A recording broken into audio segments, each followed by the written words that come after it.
What's going on, everybody? It's your boy Byron A, aka Mr. CD, coming back at you again with another hot topic on the Real Unscripted Podcast Show. Today's topic: Black men in America. We got dogs, we got kids, so y'all do not mind the feedback behind me. I got my entire family here. We got my brother-in-law Jarvis, my cousin Tevin, my brother Jerome, my mama Kathy, my sister-in-law Lavelle, and my little sister Boo. What's your name? Little sister, you don't know the name? I'm not talking. I'm talking about her. Anyway. I got the mic. So, everybody knows what's going on in the country as of right now. We got black men getting killed by the police officers left and right. We got hangings going on in California and in Atlanta. And the latest topic, we got one here in Huntsville that got shot, I think about a year ago, by the Madison police officers. And I didn't want to touch on this subject too much or too soon before I actually went in, did a protest for myself, and actually got a visual of what actually goes on during these protests.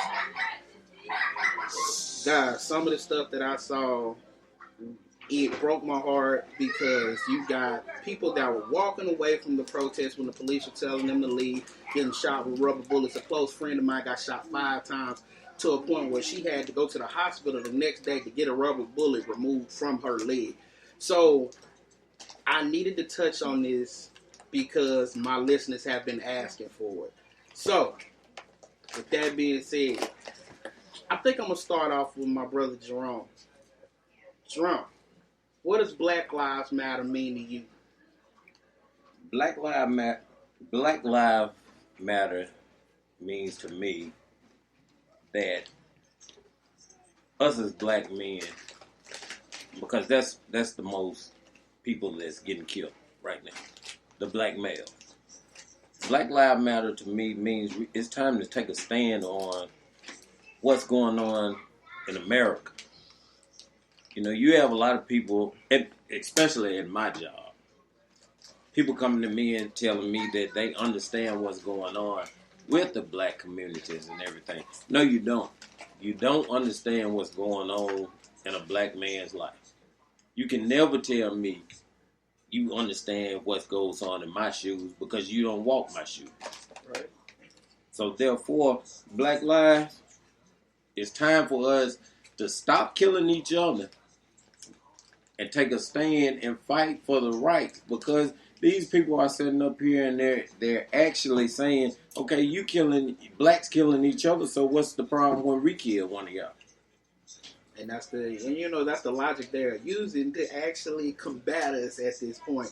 Because it's like, if we kill y'all go out and protest, you riot, and all this other stuff. But when one of y'all kill, y'all do nothing about it. But my thing is, if I go out and kill Johnny on the block in Northwood, guess who's going to jail?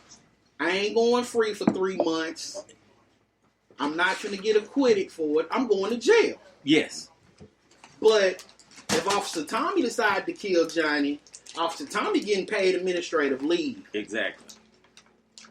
And he gets to keep his job, and if he don't keep his job, he gets to go work for another police organization. That's what my thing is.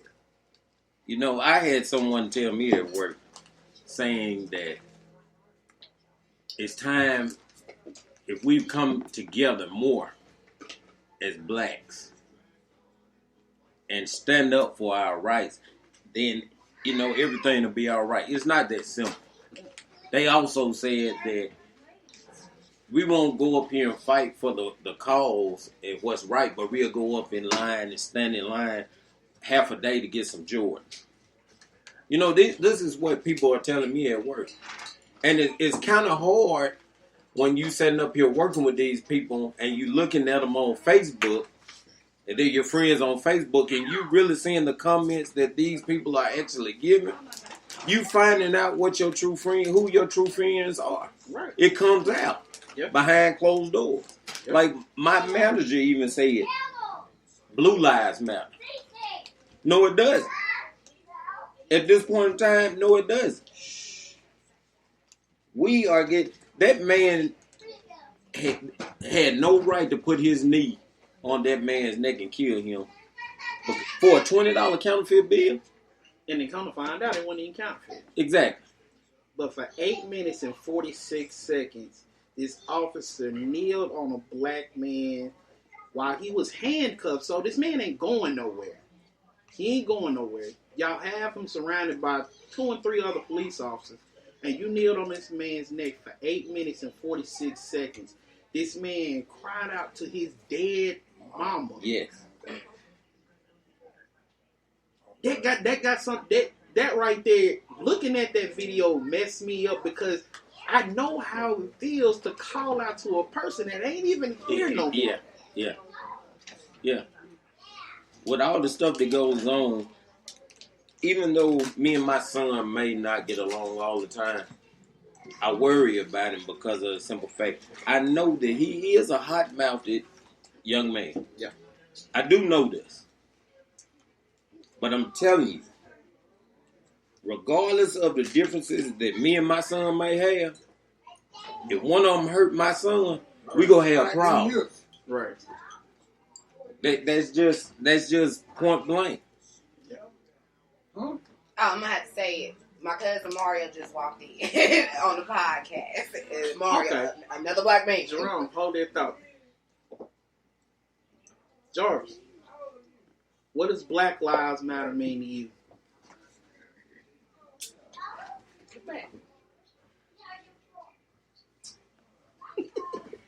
Speak on it.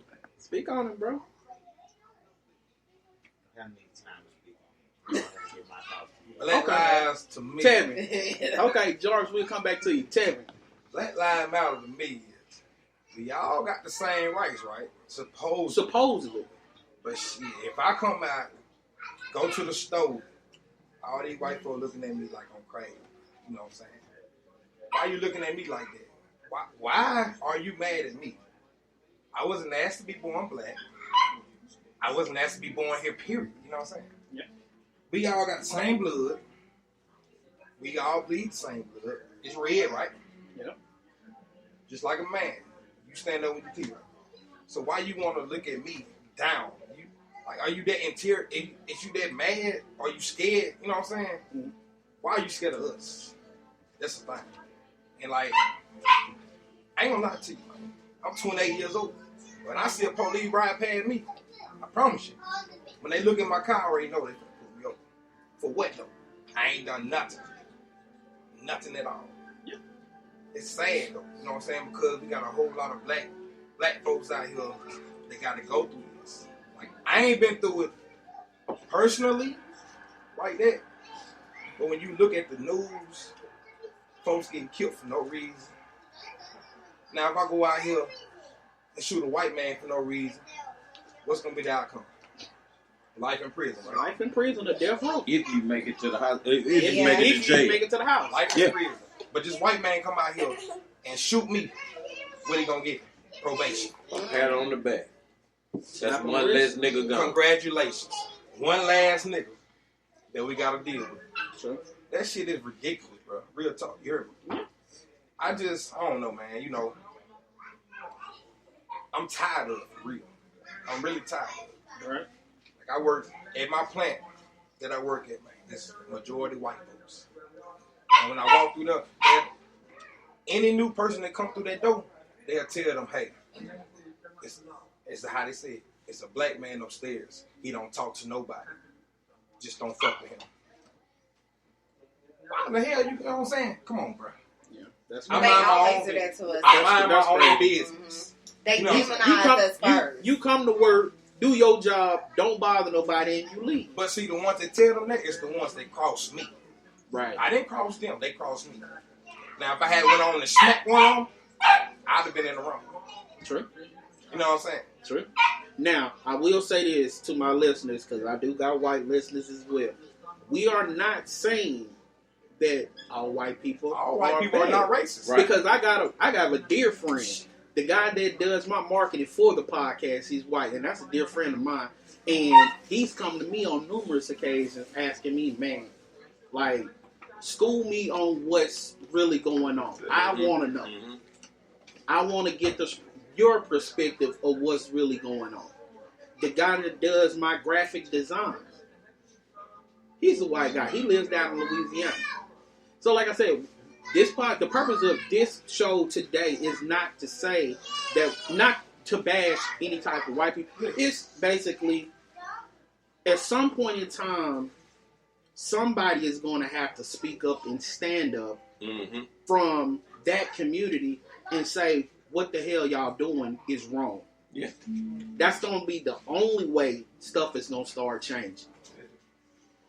We can sit out here and go protest all day long and sit here and say Black Lives Matter all day long. It's not going to change nothing. It's not going to change anything until the white people step up. The ones that are in power step up and start saying, look, what's going on is wrong.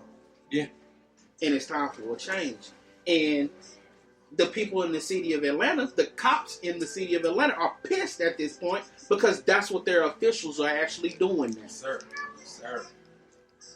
You know, one thing that I have a problem with, and like you said, this is not to bash white people or anything like that. But what gets me is not all black people are thugs or bad people. I was in Walmart Friday, and I walked past a white lady, and I'm thinking that she's moving to the side because she didn't have a mask or I didn't have a mask. I'm thinking you doing that, but at the same time, she grabbed her purse. And you know, me, myself, and this is straight up, this is honest with you. When she grabbed her purse, I'm like, I got paid today. I don't need your money. I work. So it's a problem when you stereotype all black people because we're not all bad. We help. I help. I might have to help you one day. True. So quit looking at me as a thug. Quit looking at me as a threat. You got the gun. The police talking about they fear black people. Black males. But you the one with the gun. But that makes no sense to me because you knew the ramifications of the job title and what's going on. So why would you decide that that's the type of job you want to do? If you're going to be scared, there's no point in you sitting here being a police officer. You know what you have to go out and do every single day that you put on that uniform and that badge. But if you're going to be trigger happy or you're going to be scared so you decide to shoot, what's the point of you doing that? Power. They want to get into it for power. That's it. They want to get that badge and that gun. See, everybody got to go through training. Your doctor, he got to go through all this schooling. Your lawyer got to go through all this schooling.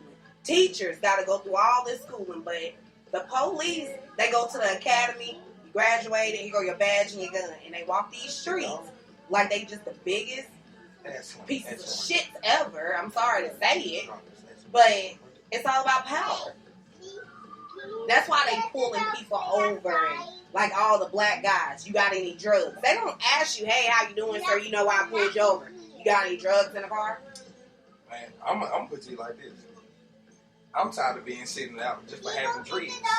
Oh yeah. Why? Just because I got dreads, I gotta be a thug. I gotta be a killer. Like I've been pulled over plenty of times, and like my sister just said, when they pull you over, they don't say, hey, where's your ID? Where's your insurance? First thing they ask